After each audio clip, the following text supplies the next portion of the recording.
Ne jamais renier nos origines. Ne jamais oublier qu'elles sont là en nous, bien ancrées, et qu'elles font partie de nous indéfiniment.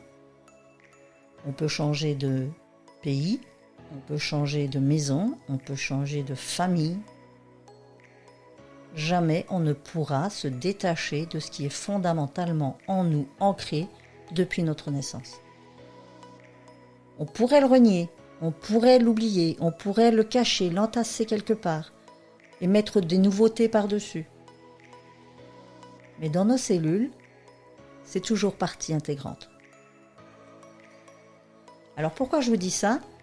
C'est suite à un partage que j'ai eu avec une cliente en décodage capillaire émotionnel et qui m'a fortement touchée.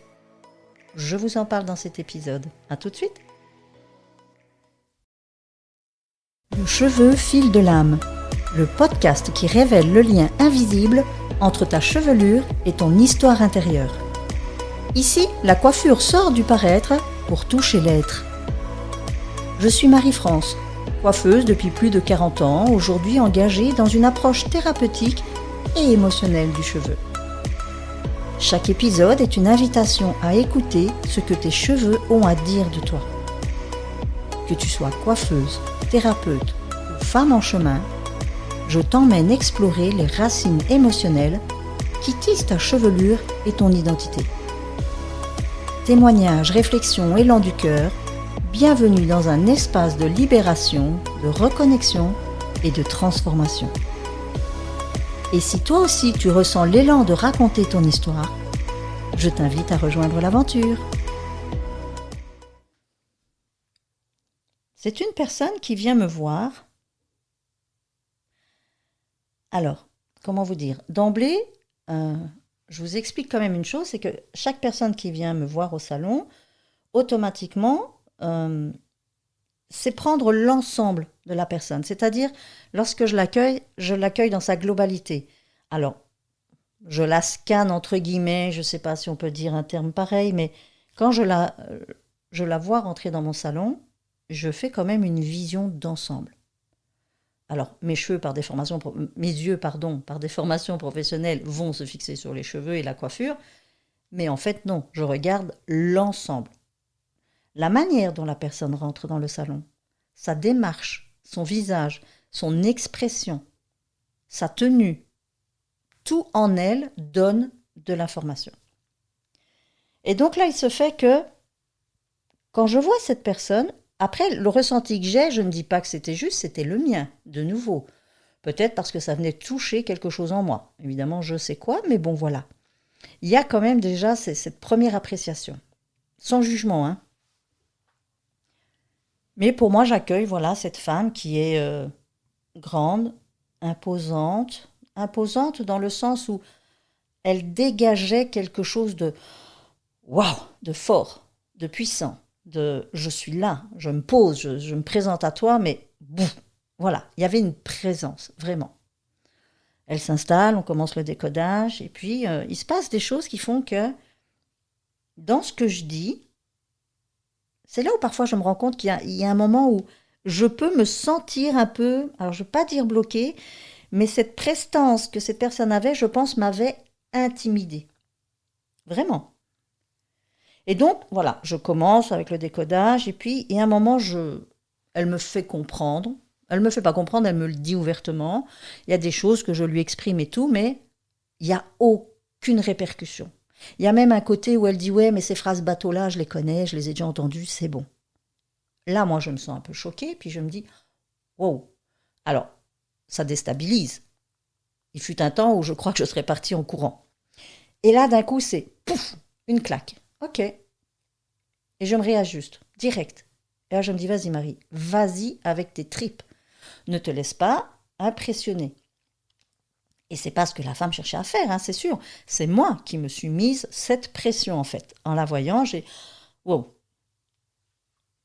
Et donc, je me réajuste. Et là, je me dis, allez, on y va franco. Et on y est allé franco. Mais ça a été une expérience extraordinaire.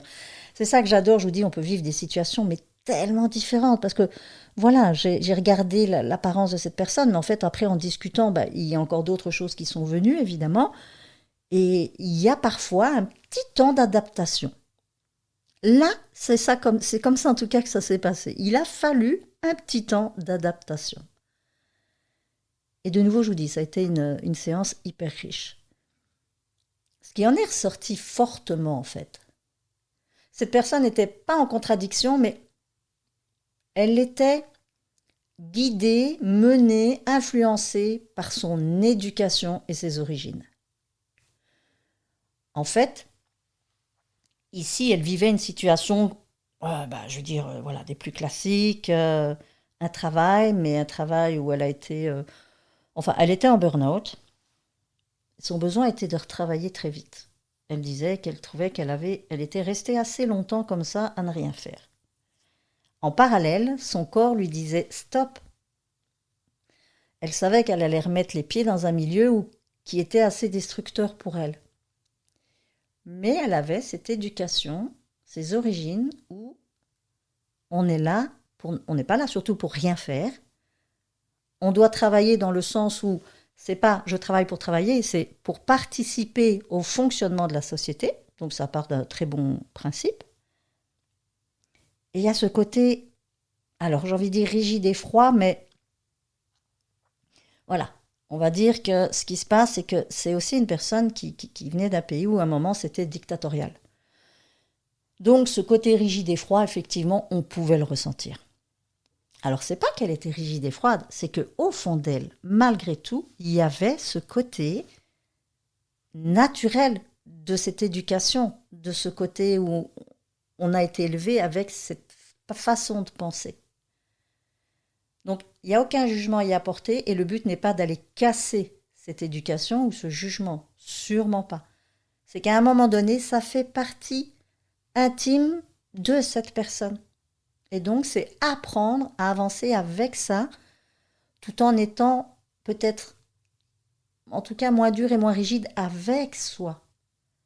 Et c'est là où ça devient compliqué, parce que quand on prenait conscience de la personne où je disais, oui, mais vous, mais moi, je suis rien, je suis personne, moi. Et ça me donnait cette sensation, moi, je suis un soldat qui doit aller au front, point barre.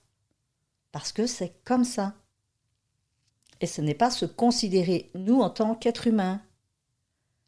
C'est là où ça a été super beau comme partage, parce que ça m'a permis aussi, moi, de voir des choses différemment. Parce que là, voilà, c'était un cas de figure que je n'avais jamais rencontré.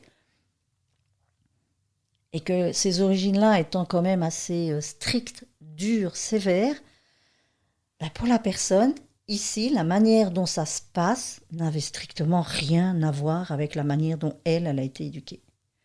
Donc c'était déjà aussi un gros paradoxe à gérer pour elle. Mais à un moment, le corps, lui, il n'en peut plus. Donc le principe, c'est, pour ma part, d'avoir essayé de lui faire quand même comprendre que la première personne la plus importante, c'était elle. Et sans cette considération d'elle-même, ça allait être très compliqué. Parce que dans son mode de fonctionnement, c'est j'avance. J'en ai marre de rester à ne rien faire, j'avance. Et je veux avancer. Et même si je lui demandais si son corps pouvait lui permettre aujourd'hui de le faire et qu'elle disait non, non, mon corps ne tiendrait pas le coup. Mais je dois le faire. Voilà. C'est violent. C'est violent pour elle, c'est violent parce que c'est se faire du mal, c'est se blesser en permanence.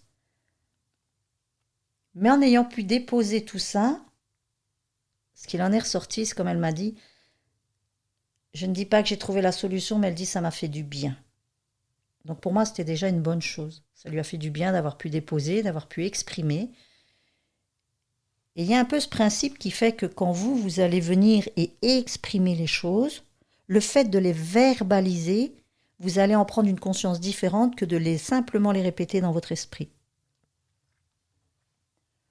Parce qu'il y a plein de choses comme ça qu'on rumine, et qui tournent comme un hamster dans sa cage, dans sa roue. Et ça ne fait que grossir et prendre de l'ampleur dans ce blocage. Tandis qu'une fois qu'on met les mots dessus, déjà le corps va le ressentir autrement. Et vous-même en prendre conscience. C'est comme si vous l'aviez écrit et le relire et de voir ce que vous dites. Et là, l'impact va être totalement différent. Souvent, on conseille, entre guillemets, aux gens de justement écrire les ressentis, écrire ce qui se passe, écrire, c'est lui donner de la matière, c'est lui donner vie, c'est de le sortir de soi. Je dis toujours, ce qui est dehors n'est plus dedans. Et quand on en a accumulé comme ça beaucoup, ça fait vite des paquets et on peut être vite dépassé. Donc pour cette personne, d'avoir pu exprimer tout ça, il y avait dans ces moments d'expression ce côté un peu dur et rigide, où on sentait que, voilà, ça fait partie de nous. C'est là, c'est engrammé, on ne peut pas l'effacer. Et puis il y a d'un seul coup ce petit moment où ça revenait sur quelque chose de plus empathique envers elle-même. Mais voilà, c'était une balance permanente entre les deux. Le but, ce serait qu'elle puisse trouver cet équilibre entre les deux. Alors cet équilibre, c'est quoi encore un équilibre? C'est encore quelque chose de très vaste. On n'est pas dans du 50-50, non. On est dans cette situation équilibrée dans laquelle on va se sentir à l'aise. Il y aura peut-être un peu plus de ça, un peu moins de ça, mais si ça nous suffit pour pouvoir répondre à nos besoins, alors c'est bon. À chacun son équilibre, à chacun ses doses. Mais voilà, ça reste son histoire, ça reste ses origines, ça reste ce elle décide d'en faire, comment elle avance avec ça. Et le but, c'est de trouver comment marcher main dans la main avec tout ça. Il y a des choses qu'on peut se permettre de jeter, il y a des choses qui ne nous conviennent plus et qu'on peut se dire non, ça ne m'appartient plus, hop, ça part. Puis il y a ces choses qui nous collent à la peau, qu'on a l'impression qu'on ne pourra jamais s'en départager. Jamais. Et là, je pense que ça reste encore un chemin à parcourir pour chacune d'entre nous. Peut-être de réaliser, tiens, est-ce que c'est vraiment bon pour moi aujourd'hui? Est-ce que c'est encore juste de penser comme ça pour moi aujourd'hui? Pour moi, pas en lien avec la société ou envers nos parents, envers une hiérarchie qui nous a dominés pendant des années, non. Mais qu'est-ce qui se cache en même temps derrière ça? Comment on s'est construit aussi derrière ça? Ces dictats, cette société qui était peut-être très rigide, mais qui a peut-être créé chez nous des peurs, des craintes, qui font que si on n'obéit pas, qu'est-ce qui va nous arriver? C'est difficile de sortir et de se dépatouiller de ces sentiments, de ces ressentis. Alors s'apporter de la bienveillance et de la douceur, souvent quand je dis ça aux personnes, elles me disent « Mais comment tu veux que je fasse? Moi je fais comment ?» Eh oui, de nouveau, cette fameuse question de apprendre à s'aimer. C'est un fléau de la société, je trouve. C'est ce que je remarque de plus souvent qui bloque chez les gens.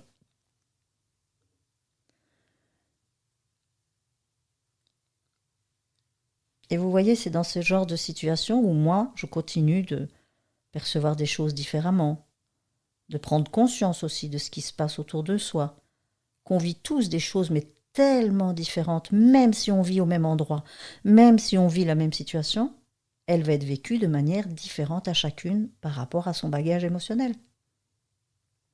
Donc moi, je ne pouvais pas arriver avec mes gros sabots et lui dire « Ouais, mais non, ça va, c'est bon, ici, tu es dans un pays où on n'est plus sous une dictature, tu peux aller, tu es à l'aise, tranquille, vas-y, c'est bon, quoi. » Non, elle voulait sûrement pas entendre ça. Et il ne me serait pas venu à l'idée de lui dire non plus. Et vous voyez, on ne peut pas se permettre de relativiser parce que chaque fois qu'on va le faire, on va le faire de notre perception personnelle et qui ne reflète pas toujours, voire jamais, la perception de l'autre. Donc non seulement l'autre ne va pas se sentir entendu ni écouté, encore moins respecté, et se dire, en fait, elle n'a rien compris à ce que je lui ai dit, elle. Donc c'est là où je dis, cette personne m'a renvoyé une belle leçon de vie aussi à ce moment-là, et de nouveau, d'avoir pris une conscience encore différente sur ce qui se passe, sur ce qu'on peut vivre, comment on peut le vivre. Et de nouveau, comme je vous le disais dans l'épisode précédent, c'est merci à toutes ces femmes. Merci de me faire vivre aussi ces choses-là. J'apprends en même temps que vous. J'avance avec vous. Je suis ni plus loin, ni moins loin, je suis à côté de vous et on avance ensemble. Et c'est ça qui est beau. C'est ça qui est beau quand je croise à chaque fois une femme au salon, c'est ces tranches de vie qu'on se partage. Parce que oui, il m'arrive de partager mes tranches à moi aussi, n'est-ce pas? c'est beau, ça permet aussi parfois juste le fait d'entendre l'autre, d'apprendre à relativiser certaines choses, mais de nouveau en nous respectant soi-même, hein, en se disant ok, c'est pas parce qu'elle fait ça comme ça que je dois le faire, c'est pas parce que ça réussit pour elle que ça va réussir pour moi. Non, mais c'est juste de comprendre qu'effectivement il y a plusieurs possibilités. Et c'est à nous de tester des choses différentes et de voir ce qui nous convient. Et personne d'autre que vous ne peut vous dire ce qui vous convient. C'est ça aussi apprendre à s'aimer. C'est faire les choses en fonction de soi, pas en fonction des autres. Et quand on a fonctionné toute une vie, ou en tout cas un bon pan de vie, à répondre à ce que les injonctions nous imposent ou à faire plaisir à tout le monde, sans jamais s'écouter, à un moment donné, c'est compliqué de renverser la vapeur, comme on dit. Voici ce que j'avais à vous partager aujourd'hui dans ce rendez-vous assez particulier, même s'ils sont tous particuliers, soyons clairs. Il y en a certains qui vont marquer plus fort, alors ça ne dévalorise aucunement les autres, c'est juste que c'est venu toucher à un moment donné quelque chose chez moi qui était là et qui avait besoin d'être touché. Et c'est beau, c'est ça qui est magnifique. Et je dis, ça n'enlève en rien l'importance de chacun des rendez-vous. Tous, ils m'apportent quelque chose. Je vous remercie pour votre écoute. N'hésitez pas de nouveau à partager l'épisode, abonnez-vous, laissez-moi un commentaire. Peut-être que ça vous a touché personnellement, peut-être que vous vivez une situation similaire, qui peut en tout cas être dans le même sens. Qu'est-ce que ça a pu faire pour vous? Est-ce que ça a pu vous permettre aussi de voir cette situation sous un autre angle ou pas? Et voilà, tout partage est bienvenu et aidant pour chacune d'entre nous. Alors d'avance, merci et au plaisir du prochain épisode. À bientôt!